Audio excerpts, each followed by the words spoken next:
Welcome to Close Listening. I'm Zach Morgenstern, joined as always by silent co-host Ludwig von B. And today we're here to talk about a record called Blood on the Tracks. Initially, I borrowed the CD from my parents' house, and then I remembered I have my own copy on cassette. Unlike many of the other records that I've been listening to in this Bob Dylan series, I've listened to Blood on the Tracks plenty of times over the years, so I knew I loved it, but I think having the perspective of listening to all the albums up to this led me to realize, oh, I feel like this is quite confidently my favorite. And the only reason I think that wasn't obvious to me before is that while this one has so many good songs on it, a lot of them are pretty similar. Whereas I feel like the other records have a lot of songs that are great in a kind of unique way. So Freewheeling Bob Dylan gives us Don't Think It's Twice All Right, Blowing in the Wind, and A Hard Rain's Gonna Fall, all three very unique Bob Dylan classics. These songs are all sort of different versions of the same theme, so I've never been tempted to memorize anything other than the opening track, the amazing Tangled Up in Blue. That said, the production on this record is so amazing, and so many of the individual tracks are so strong. There's not really a weak track on this one, so shouldn't be surprised, but kind of am.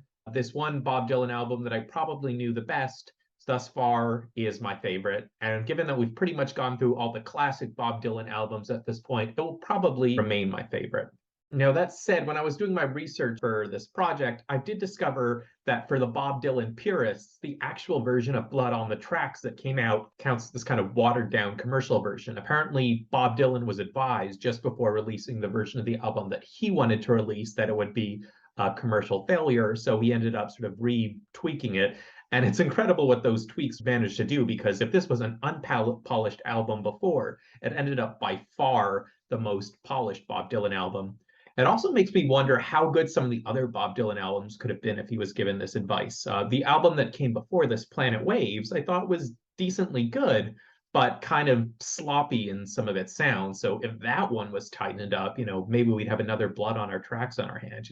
What would a more perfect blonde on blonde sound like? Anyway, supposedly there are bootleg versions of this out there, including an official bootleg version. There's a whole series of those for Bob Dylan for some reason, called More Blood, More Tracks, which trying to kind of give you a sense of the original vision for this project. One of the little things I saw some commenter talking about is how the pronunciation on the song Idiot Wind is more real and more raw. Apparently on this version, you hear him say Idiot Wind as if he's doing country satire, whereas the original version just sounds all the more real.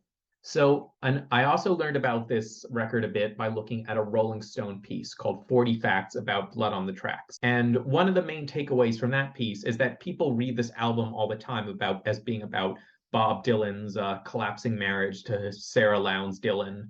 And while Bob Dylan has always been evasive in talking about people's interpretations of his song, this time it sounds like he got really mad and very directly defensive. One of his answers, apparently, when he was asked about what this album was about, is he said, "Oh, it's just all based on Chekhov's stories." And to me, that kind of sounds like Bob Dylan trolling. In an earlier video, I mentioned that he said his silly country song, Late Lady Lay, was about Barbra Streisand. And though all the press took that seriously, that really sounded like trolling to me. I honestly don't know enough about Chekhov. I probably haven't read any, so I couldn't say whether these songs are like Chekhov stories, but you always have to take comments like that from Bob Dylan with a grain of salt. That said, in the Rolling Stone piece, there was one line where you could see Bob Dylan just being sincerely unhappy, which is in people interpreting the whole album, and particularly the song You're a Big Girl Now, as being about his wife. And Bob Dylan's response about that, and again, I think this time we're getting tongue in cheek, was to say he'd only ever written one truly autobiographical song, and that one was a failure. And he's presumably talking about his earliest song, Ballad in Plain D there. Now, this kind of gave me pause because it felt so easy to interpret a number of his songs, including Just Like a Woman, as being autobiographical. And one thing one could wonder is whether that was completely wrong all along, and whether it'll be possible going forward to interpret songs as not autobiographical. I know on the next album, there's a song with seemingly very specific, plain stated lyrics called Sarah, and it would be absurd if that one is not about Sarah Dillon. But I think maybe what Bob Dylan is saying is that, yes, the inspiration for these, if you really wanted to be literal about it, could be traced back to events in his life. But what it means to create art is not for it just to be retellings of things that happened to him, that he's trying to tell you about feelings he has had, like things he thinks he has learned about the human condition. And the way he grounds it in any sort of language is in describing things in his life. But if your interpretation of the lyrics is not how they make you feel, but just trying to decide which figures those lyrics are talking about, you're kind of missing the point. That's how I'm going to try and go about this going forward. I'm not going to comment too specifically on Bob Dylan's life with these songs. I'm going to talk about the singer or the narrator, who I guess is technically Bob Dylan, but it's like a way of saying like the writer's persona, not the literal real person. So this album starts with a song called Tangled Up in Blue, which tells a non-linear story of a relationship falling apart and perhaps being brought back together at the end. And just the sound on it is absolutely beautiful. I sort of talked on Planet Waves how sometimes the organ kind of sounds searing, like it was just there to be noise. Whereas here, the sound of the organ is just perfect and makes the song sound resonant and beautiful. It's not an overly cutting organ. And I think this song is a great example of how, yes, the starting point might be stories from Bob Dylan's real life, but what really matters is the feeling in it. So in this case, I'll always associate this song, not with the first time I heard it, but the first time I really loved it, which is when I walked into this party when I was in my first year of college. And I felt very alienated a lot of those parties because a lot of them were just, kids below the drinking age drinking, and not just drinking, but getting drunk. And this was the first time I walked into a party where it was the slightly nerdier kids, and most of them were not drinking, and they weren't just listening to the music of the day, they were listening to Bob Dylan. And it was like the one time in my college years I felt hopeful. I thought I was going to find a new best friend, and that group didn't really materialize. I had trouble really seeing those people again after that night. So kind of like this song is about this evasive beloved past, this lover Bob Dylan is chasing now. For a long time, I felt like I longed for that kind of friendship, and I kind of spent a while chasing it. Another thing that stands out to me about Tangled Out in Blue is in the second last voice, where he talks about music in the cafes at night and revolution in the air.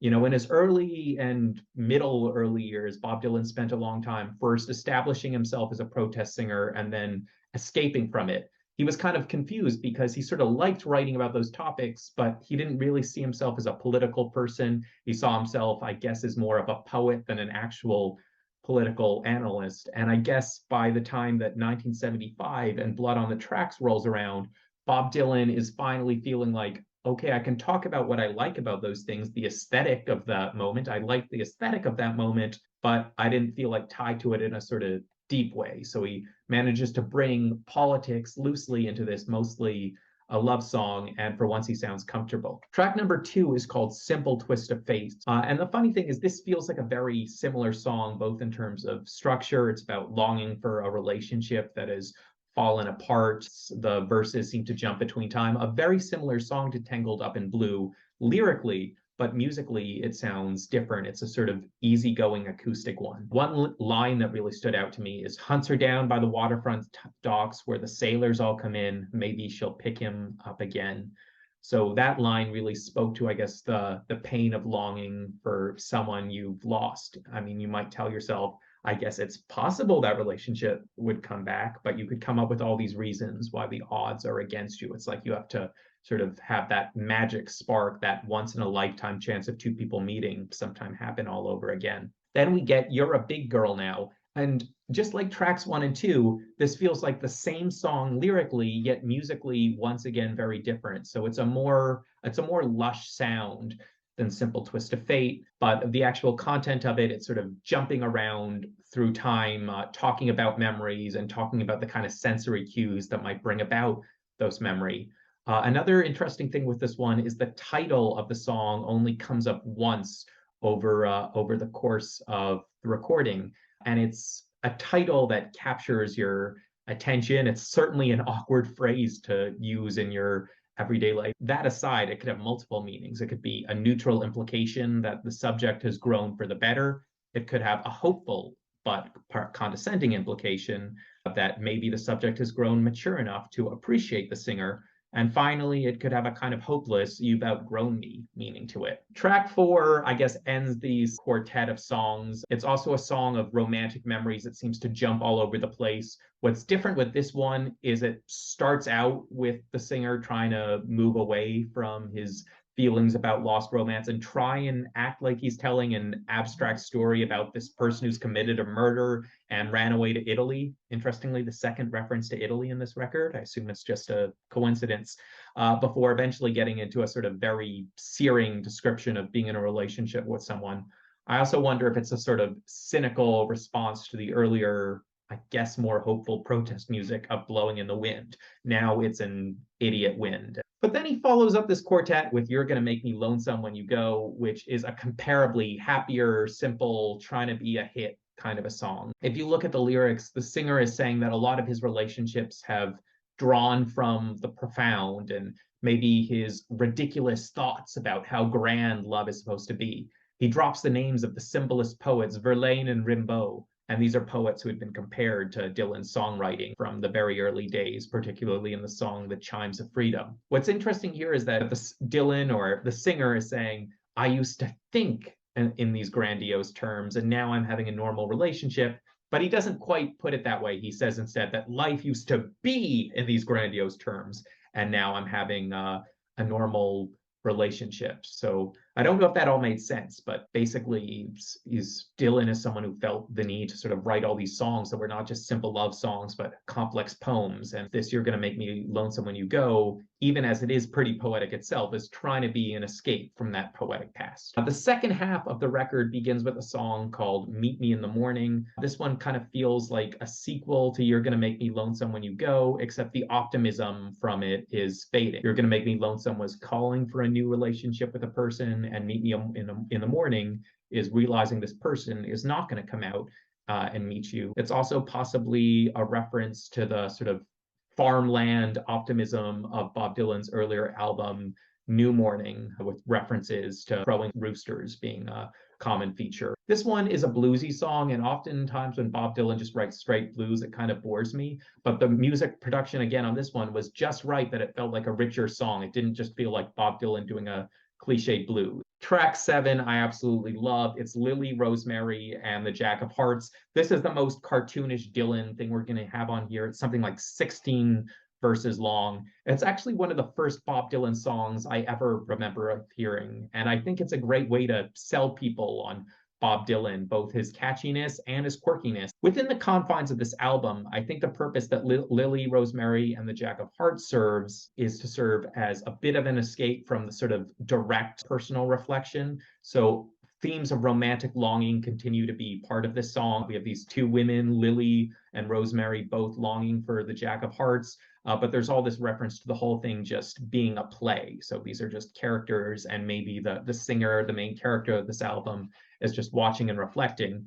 And what's interesting about this one is, despite being a very complex story, it doesn't quite have a main character. We get to focus on Lily a little bit, on Rosemary a little bit, this other man, Big Jim, a little bit, but none of them quite enough to really get to know them, because it's, hard to make a song truly a story. So we're introducing all these people with perhaps similar pain to the singer, but their pain remains a clouded mystery. Now, if the pain in Lily, Rosemary, and the Jack of Hearts is kind of kitschy and kind of mysterious, in track number 8, it's laid out very plainly. This is an achingly beautiful song called If You See Her, Say Hello. Like You're Gonna Make Me Lonesome When You Go, this one has comparatively plain language to what we heard earlier on the record, but as with this whole record, Bob Dylan is jumping between different sounds, and this one is recorded in such a way to make every line sound like it really matters and to make the emotion really resonate with you. Then track 9, Shelter from the Storm, comes about. This song takes the pattern where every verse uses very melodramatic language, talking about all the pain hounding the singer. And if it's not all metaphor, some of the lines are pretty dramatic. Yet every verse ends with, "Come in," she says, "I'll give you shelter from the storm." I wonder if it's like a song about how our perspective on life might be distorted. Maybe our lives are 50% pain and relaxation, but we keep forgetting about the relaxation because, the pain comes on and hits you like a storm, and you have to be woken up, brought out, reminded, hey, life's not all a storm. Someone's going to welcome you in and give you shelter. And then finally, we get a song called Buckets of Rain. And this is apparently one that Bob Dylan didn't necessarily really like to perform, but has been beloved by a lot of his fans, including me. So repetitiveness and trying to simplify earlier complex songs has been kind of a running theme on this album. And the sentiments on Buckets of Rain are, repetitive. They're not new from what we've heard before, but the way Bob Dylan finds to reframe them this time is using kind of simplified nursery rhyme language, including at one point the ridiculous little red wagon, little red bike, I ain't no monkey, but I know what I like. I think what's compelling about Buckets of Rain is it's trying to be the conclusion to an album, but clearly the pain Bob Dylan may be dealing about in his real life, but may just be reflecting on as an artist who's not being autobiographical. It's not the kind of thing that one can just wrap up with a nice little bow. So while Buckets of Rain kind of works as a concluding song because it's stripped down, it's kind of laughing things off, it's also being a conclusion by recognizing you can't really conclude these feelings. You just have to find a new way of dealing with them. This stands a bit in contrast to the previous album, Planet Waves, which were all these sort of miserable heartbreak songs, but it ends for some reason with 3 happy songs, 2 out of 3 of which I found were not particularly memorable compared to the earlier stuff on the record, because I think with Planet Waves, maybe it was trying to move in the direction of a happy ending, a truer conclusion. Whereas Blood on the Tracks, it just sits in its emotions the whole time. But why it's so brilliant is the whole album remains thematically consistent. All the songs are very similar, yet you never get bored because they're also sonically very different. Music is first and foremost an exercise of listening, not of reading. But then when you look at the actual words, how complex they are, how much they are to take apart, basically, this is a masterpiece. It's everything we've expected from Bob Dylan so far, but just with the music taken to another level. So I don't know if I'm going to listen to another Bob Dylan album that tops this. I'm Zach Morgenstern. This is Ludwig von B. See you next time.